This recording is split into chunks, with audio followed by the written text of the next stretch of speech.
Murkomen has been briefed to cause chaos in Kenya, make the country ungovernable, so that the IBC can postpone the general election for 2 years, and William Ruto can continue to be in office for another 2 years, because ameletewa data ya kwamba there is no way he can be elected.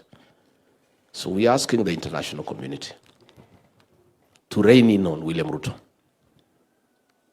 There is no way our partners, our development partners who are our friends, can allow instability in the Horn of Africa.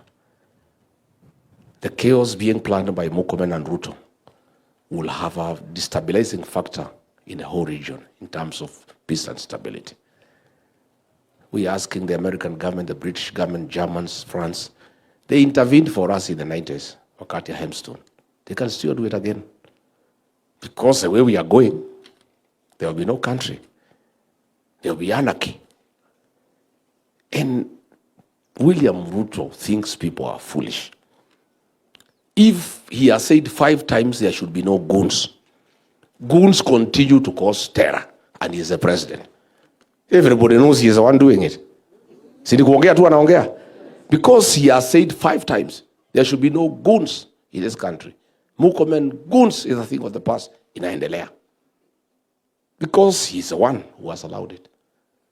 In fact, I'm told when we were in Nakuru, Arama, ambaye anasema ni mtu ya Jubilee, lakini ni mtu ya Kasongo, alipanga vita hapo. Because Ruto hataki mimi niongee na watu outside the mountain. Nilikuwa Narok, akasirika sana. Anapigia gavana kelele, kwa nini hiyo mtu anakubaliwa kuongea na Wamasai? So pale Arama aliambiwa nisiongeleshe Wajaluo na Waluya na Wakisii. Akatufuruga hapo. Wananchi wakazuia, tukaendelea. Alipigia Gikari ya simu, huyu mtu ya town, namuuliza, wewe mbona unashindwa kuvuruga hii watu? Arama ndio mwanaume kamili. According to Ruto, mwanaume kamili ni yule analeta furugo. So he's the one doing these things. And they are in cohorts with IBC.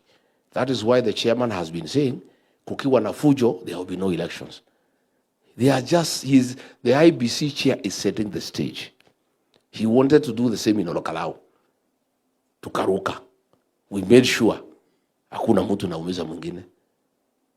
Tuka keep off. They are setting the stage to postpone the general election, and Ruto can do another. He can declare a state of emergency for 2 years. Afanya miaka 2, aibe ile kitu imebaki, aende nyumbani. Because anasema hajachukua vitu ya kutosha, hii mwaka moja ni kidogo.